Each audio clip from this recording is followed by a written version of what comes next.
Assalamualaikum warahmatullahi wabarakatuh. Nama saya Putri Nusarina Murni dari 11 IPS 2 nomor absen 25. Kali ini saya ingin menjelaskan kelebihan dan kekurangan BUMS serta kelebihan dan kekurangan firma. Silakan disimak ya teman-teman. Kelebihan BUMS 1. Cara pendirian badan usaha perorangan lebih mudah. Yang kedua, pemenuhan modal berasal sepenuhnya dari pemilik. Yang ketiga, pengaturan kegiatan organisasi lebih mudah dan sederhana. Yang keempat, dominasi pemilik yang besar menyebabkan manajemennya juga sederhana. Yang kelima, tingkat pendendaan pajak kecil karena ada komponen pendapatan tidak kena pajak. Kekurangan BUMS 1. Tanggung jawab badan usaha tidak terbatas. Artinya, jika terjadi kerugian, maka harta pribadi pemiliknya juga menjadi jaminan. Yang kedua, jumlah modal dan manajemen yang terbatas pada satu orang akan mengurangi kapasitas besarnya perusahaan. Yang ketiga, keberlangsungan hidup perusahaan tidak terjamin. Hal ini berkaitan dengan keberadaan pemilik yang cuma satu orang, di mana bila pemiliknya berhalangan tetap atau meninggal, maka penggantinya belum tentu dapat menjalankan perusahaan karena kurang berpengalaman. Nah, selanjutnya adalah kelebihan dan kekurangan firma. Kelebihan firma 1. Jumlah modal yang dapat dihimpun lebih besar daripada usaha perorangan, sehingga kebutuhan terhadap modal lebih mudah terpenuhi. Yang kedua, seluruh pemilik firma saling bekerja sama mengelola sehingga perhatiannya terhadap badan usaha lebih besar. Yang ketiga, pengambilan keputusan atau kebijakan lebih rasional dan akurat karena dilakukan oleh lebih dari satu orang. Yang keempat, kemampuan manajemen lebih besar karena adanya pembagian kerja di antara para anggota. Yang kelima, keberlangsungan hidup perusahaan lebih terjamin. Yang terakhir adalah kekurangan firma. 1. Sangat mudah dan rawan terjadi konflik antara anggota sekutu yang berakibatkan pada bubarnya badan usaha ini. Yang kedua, tanggung jawab para pemilik tidak terbatas, artinya semua anggota akan bertanggung jawab hingga pada harta milik pribadi jika terjadi resiko kerugian pada badan usaha. Yang ketiga, sekutu yang mengundurkan diri akan kesulitan mengambil modal pribadinya. Terima kasih ya teman-teman sudah menyimak penjelasan dari saya. Jangan lupa nonton video selanjutnya. Wassalamualaikum warahmatullahi wabarakatuh. Assalamualaikum warahmatullahi wabarakatuh. Selamat pagi semuanya. Perkenalkan, nama saya Raffi Haikal dari kelas 11 PS2 absen 26. Di video kali ini, saya akan menjelaskan atau mempresentasikan sebuah materi mengenai persekutuan komanditer.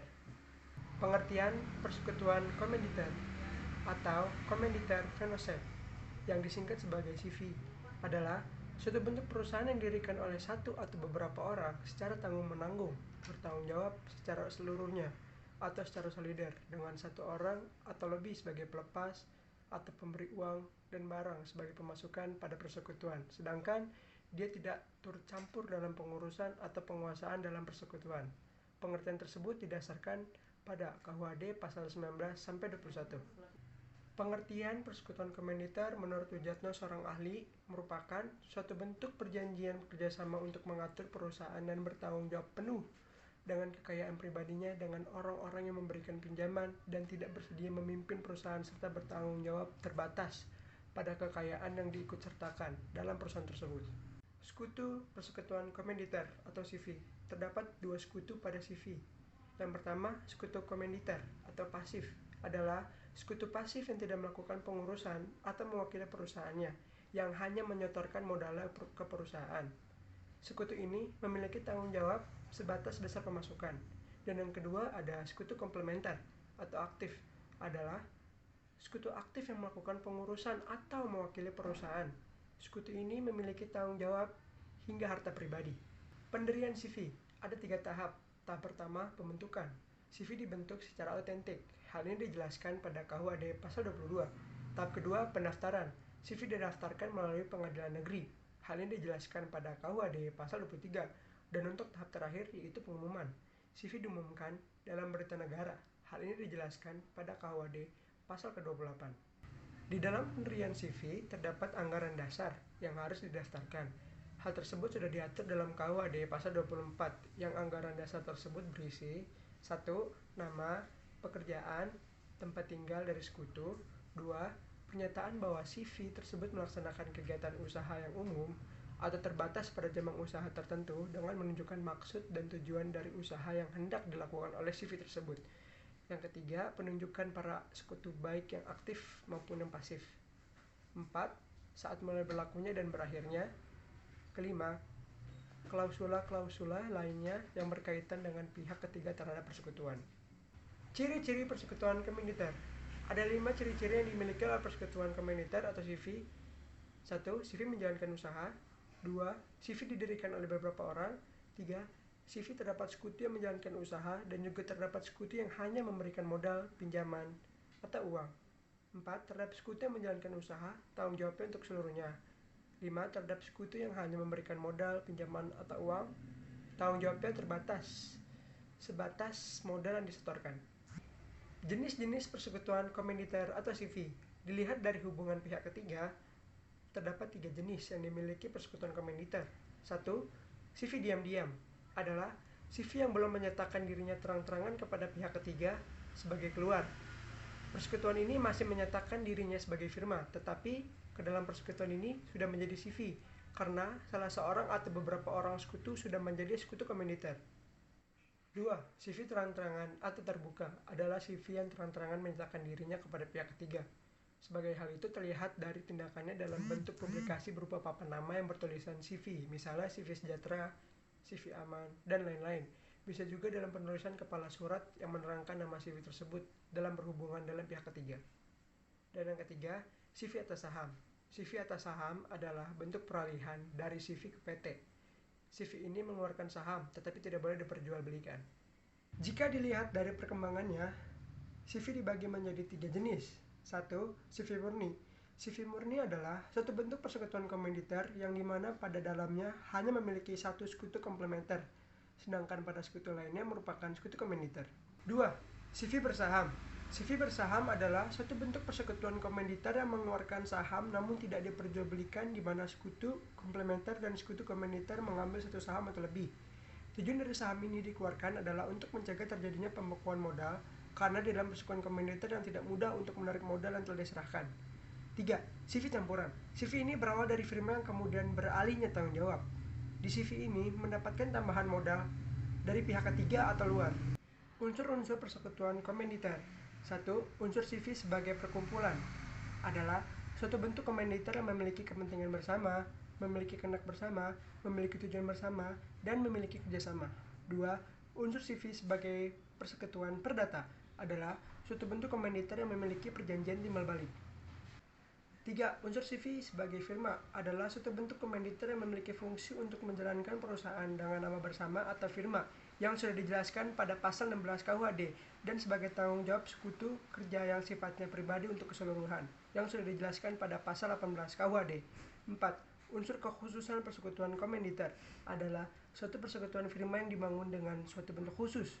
Bentuk khusus dalamnya tidak lain adalah sekutu komüniter. Kelebihan dan kekurangan CV. Pertama-tama, saya akan menjelaskan atau menyebutkan kelebihan dari CV. 1. Kemampuan manajemen dalam perusahaan CV akan lebih besar. 2. Perusahaan CV akan lebih mudah dalam mendapatkan modal usaha karena pihak kreditur akan lebih mudah dalam mempercayai perusahaan CV.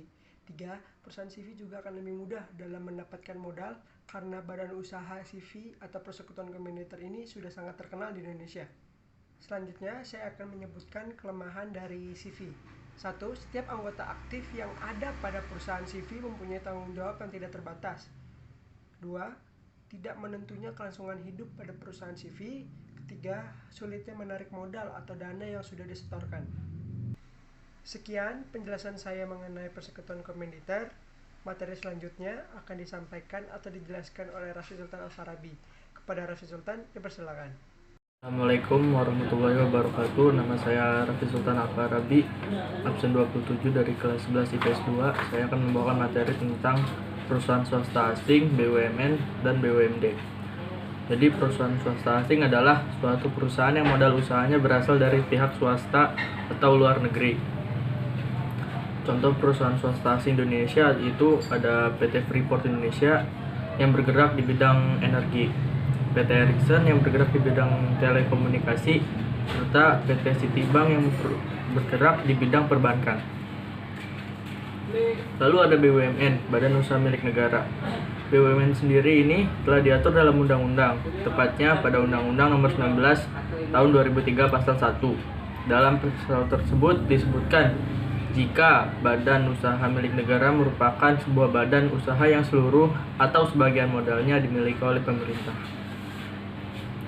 Lalu ada contoh BUMN, yaitu PT PLN, PT KAI, PT Damri, dan PT Angkasa Pura I. Lalu ada BUMD, Badan Usaha Milik Daerah. Perusahaan ini didirikan dan dimiliki oleh pemerintah daerah. Kewenangan pemerintah daerah membentuk dan mengelola BUMD ditegaskan dalam Peraturan Pemerintah Nomor 25 Tahun 2000 tentang kewenangan pemerintah dan kewenangan provinsi sebagai daerah otonom. Lalu ada tujuan BUMD, yaitu memberikan sumbangsi pada suatu perekonomian nasional dan sumber penerimaan kas negara, mencari sebuah keuntungan, pemenuhan hajat hidup dari orang banyak, serta perintis dari berbagai kegiatan usaha dan memberikan suatu bantuan dan perlindungan pada usaha kecil. Lalu ada fungsi BUMD, yaitu pelaksanaan sebuah kebijakan pemerintah daerah dalam bidang ekonomi dan pembangunan, penyusun sesuatu kebijakan teknis administratif di bidang investasi, promosi, kerjasama, investasi, pemberdayaan BUMD, serta dalam pelayanan perizinan terpadu. Lalu ada pemumpukan dana bagi pembiayaan dari suatu pembangunan. Nah, berikut ada contoh BUMD, yaitu Bank Pembangunan Daerah atau BPD, Perusahaan Daerah Air Minum PDAM, serta Perusahaan Daerah Angkutan Antar Kota Bus-Akap dan AKDP. Terima kasih. Wassalamualaikum warahmatullahi wabarakatuh. Assalamualaikum warahmatullahi wabarakatuh. Saya Rahmaliarto Pinasti dari kelas 11 PS2 absen 28. Saya akan menjelaskan materi selanjutnya, yaitu kelebihan dan kelemahan koperasi. Kelebihan koperasi. Kelebihan dari koperasi diantaranya sebagai berikut. 1. Koperasi merupakan organisasi berbasis orang atau anggota, bukan berbasis modal, seperti CV, PT, dan firma. Sehingga secara sumber daya insani sangat potensial dan kepemilikan modal anggota tidak berpengaruh terhadap besar kecilnya suara dalam rapat anggota. 2. Koperasi merupakan organisasi dari, oleh, dan untuk anggota. Hal tersebut sebagai perwujudan dari prinsip pengelolaan secara demokratis dan peran anggota sebagai owner sekaligus user. 3. Anggota berperan sebagai konsumen potensial sekaligus produsen potensial. 4. Keterlibatan anggota dalam koperasi dapat ditunjukkan dalam bentuk partisipasi anggota, yang merupakan aktivitas pendorong bagi kreativitas anggota. 5. Koperasi merupakan amanah sekaligus cita-cita Undang-Undang 1945 Pasal 33. 6. Dasar pembentukan koperasi adalah sekumpulan orang yang memiliki kesamaan kebutuhan dan kepentingan. Hal ini akan menjadi sumber kekuatan untuk solidaritas dalam berbisnis. Kelemahan koperasi. Kelemahan dari koperasi diantaranya sebagai berikut. 1. Keterpihakan perbankan dan pemerintah terhadap koperasi relatif lebih kecil daripada perusahaan besar. Hal ini menyebabkan koperasi sulit mencari modal eksternal dan lambatnya perkembangan koperasi. 2.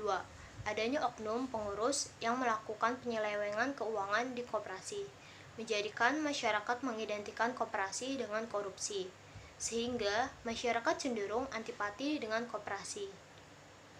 3. Koperasi identik dengan standar hidup yang rendah. Hal ini dikarenakan anggota koperasi sebagian berasal dari lapisan masyarakat menengah ke bawah. 4. Cita-cita Muhammad Hatta untuk menjadikan koperasi sebagai soko guru dewasa ini terkalahkan oleh perusahaan besar dan perusahaan asing yang memiliki modal lebih besar. 5. Dalam sistem ekonomi yang cenderung kapitalis, BUMN dan BUMD masih lemah dalam membangun kerjasama dengan koperasi, sehingga terjadi ketimpangan dan koperasi menjadi badan usaha yang berada di lapisan bawah. 6.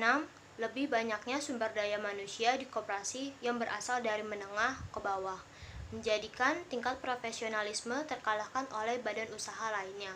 Sekian materi yang disampaikan oleh kelompok 7, kurang lebihnya mohon maaf, semoga materinya bermanfaat. Wassalamualaikum warahmatullahi wabarakatuh.